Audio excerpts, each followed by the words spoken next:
Macca's Guides. Hey everyone, Macca here, and LG Canada recently emailed me about this monitor, the LG 27GN950, the world's first 4K IPS 1 millisecond gaming monitor, and they wanted to partner with the channel in order for me to make an honest review about it, so here we are. Right out of the box, the LG UltraGear Gaming Monitor is a 10-bit, 27-inch panel that supports a 4K resolution, a refresh rate of 144 Hz, and a 1 millisecond gray-to-gray response time. It also supports Nvidia G-Sync and AMD Freesync Premium Pro, and comes preloaded with some gamer-specific software settings, like game genre setting presets, and built-in crosshair options. Now, last year, we took a look at the LG 27GL850, and it would be easy to write this monitor off as just an increase in pixel count, but there's actually a lot more to it. All of my criticisms from last year's model have been directly addressed. Most importantly, the brightness specification has been improved to a VESA Display HDR 600 certification, and it also produces better deep black colors. Now, the standout feature of this monitor and what makes it unique is that it's the world's first 4K IPS gaming monitor with a 1 millisecond response time. IPS panels differ from the traditional TN panels in the way that they produce the image that you see on screen. With this monitor, you no longer have to choose between an IPS panel and a TN panel when gaming. You can get the performance and immersion that you want while still enjoying all of the benefits of an IPS panel, like better color reproduction, wider viewing angles, better image quality, and maintaining usability even in brightly lit rooms. In terms of the build of the monitor, you can expect an almost borderless display with red gaming accents here and there, and LG's RGB sphere lighting 2.0 in the back that can actually sync to the visuals of your game for a more immersive experience.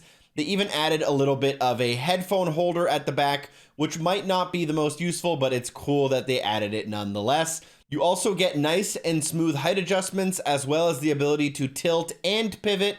However, it does not offer the ability to swivel. Additionally, you can find a very easy to use and responsive jog button for any changes you might need to make to the settings at the bottom. And they even added an additional scroll wheel here to adjust the RGB lights in the back. You can adjust the preset for the colors as well as the intensity whenever you want. You can even change your response time on the fly, and for this, I would recommend sticking to the fast option for the best overall results across your tasks, as the fastest option can sometimes result in artifacting. In terms of ports, the monitor offers a DisplayPort 1.4, 2 HDMI 2.0 ports, 2 USB 3 downstream ports, a USB 3.0 upstream port that's going to be for syncing the RGB lights, and also a headphone out jack. So I've been using this monitor for a couple of weeks now across a variety of tasks, including PC gaming, console gaming, video editing, and even a little bit of casual internet browsing, and I've had a fantastic experience so far. In fact, it's been so good, I've went out and purchased a second monitor for my setup. Hopefully it arrives pretty soon.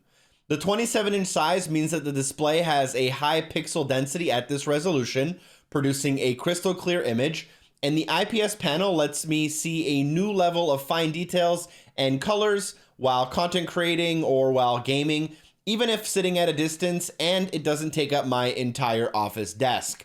Also, the outstanding response time and high refresh rates are great for getting the most out of my PC's high-end graphics card and for giving me a small competitive advantage while console gaming because of clear motion on fast-moving objects, allowing me for a smoother gameplay experience. Now, there are a couple of things I would have loved to see on this monitor. First off, there was an omission of any HDMI 2.1 ports, which is unfortunate but somewhat expected, as it's pretty much unheard of in the monitor space at this time. That means that if you're using this monitor for console gaming with the next-gen Xbox Series X or PlayStation 5, you will be limited to either 4K 60 or 1440p 120 while using the HDMI ports.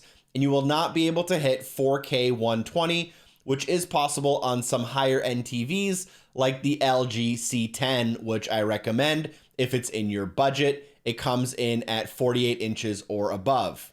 Additionally, there are no built-in speakers on this monitor, which is pretty much a trend across the display market. This is something I'm totally okay with, but you may want to keep in mind you may need a headset or some speakers for your computer. And also, if you're looking for a true HDR experience, you may be a little disappointed, but it should be what you expect at this price point. In conclusion, the LG 27GN950 is the best 4K 144Hz display on the market. It makes for a great gaming monitor because of its extremely low input lag, super fast response time, support of variable refresh rates, and ability to push new graphics cards to their limit. Not only that, it also makes a great monitor for content creation or multimedia use because of its great color reproduction, wide viewing angles, desirable 4K resolution, high standard peak brightness, and ability to avoid glare even in brightly lit rooms. The build of the monitor allows for quick and easy customization, and the sleek design with narrow bezels will look great in almost any setup. As a result, it's a very easy recommendation and is very competitively priced as long as you're willing to look past the omission of HDMI 2.1. Before you go, make sure you check the description for more information on how you could win a copy of Assassin's Creed Valhalla, as well as information and links to LG's website for details about this monitor. Thank you so much for watching. A special thanks to LG for sponsoring this video. Thank you to everyone on Patreon for watching. Don't forget to drop a like, share the video with a friend, and hopefully I see you soon. Peace.